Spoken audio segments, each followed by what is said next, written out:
আমার নিজের লেখা একটি কবিতা, ছোটবেলা। কবিতাটি হলো, ঢং ঢঙাঢং বেল বাজতো, শিশুরা হাসতো, ছুটি হতো ক্লাস শেষে, দৌড়ে দৌড়ে বাড়ি ফিরতো তারা হেসে।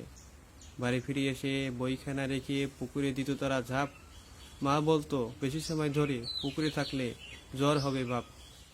হঠাৎ করে ওই পুকুরের পাড়ে দেখতাম যারে, লাঠি নিয়ে মায়ে বলতো আমারে, এবার বাপ উঠে আয় তাড়াতাড়ি, করবে এবার লাঠি ছাড়া, হবে না ছাড়াছাড়ি।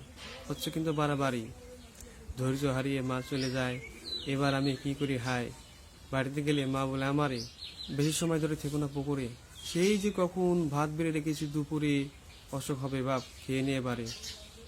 ভাত খেয়ে বলি টাকা দিয়ে আমারে, বাপ জানে পকেটে যখন থাকতো ফাঁকা, মায়ের সুযোগ পেলেই মায়ের আঁচল থেকে নিতাম টাকা।